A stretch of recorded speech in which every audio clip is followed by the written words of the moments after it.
Houston? Oh, they'll mesh very well because CP3 will get the most out of whatever's left in Carmelo Anthony, I believe.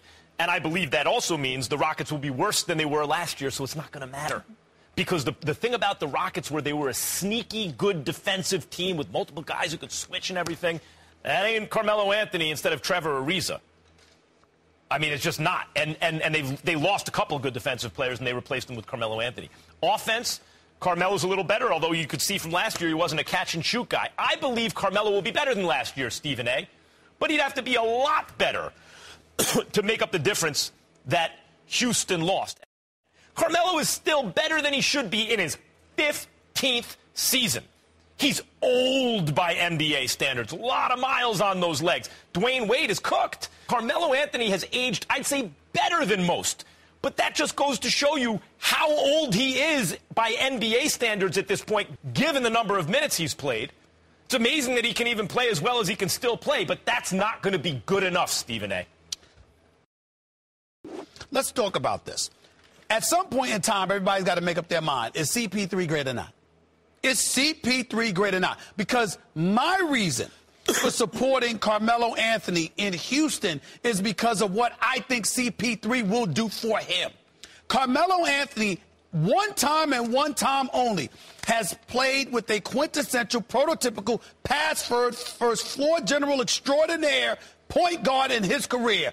And that was Jason Kidd. The closest he ever, and that's when the New York Knicks won the Atlantic Division title, went to the semifinals with Mike Woodson as his head coach. The only other time in Carmelo Anthony's career that he has played with a credible point guard was Chauncey Billups. They went to the conference finals. Now, granted, that was years ago, and we all know that Carmelo Anthony isn't the same player. But the flip side to it, at 6'8", 240, who has range, who can shoot.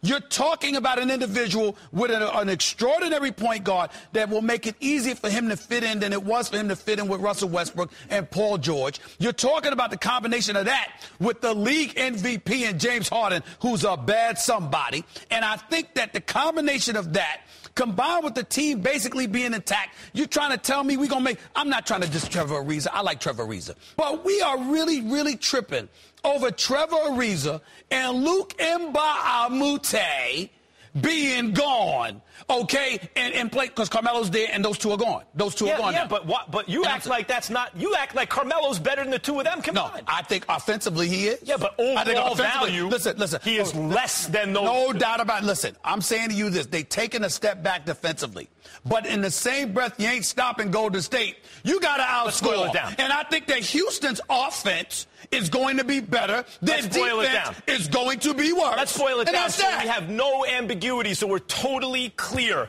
when this time rolls around. I'm always clear. And at the end of the season or in the playoffs, and you'll see that I'm right. Okay, I'm not even talking about the 65 wins from Houston. That's a part of it. I thought they were the best team in the NBA last year.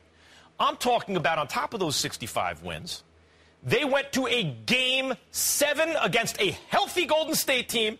They were at home, they missed CP3, and they couldn't buy a shot, and they still only lost by single digits. With CP3 and Carmelo, they will not get to a Game 7 against the Warriors this season. Let me ask you, and do you think that's because of the Warriors or because of the power and the balance of power that exists in the West and how that could ultimately contribute to wearing you down? Which one is it going to be? I think it's because the Rockets took a step backwards by losing two good defenders and adding Carmelo Anthony. I think they won't be as good as they were last year. Okay. And I think they will be significantly better offensively. They will be worse defensively. We'll see what happens. But I don't think they're going to be any worse as a team.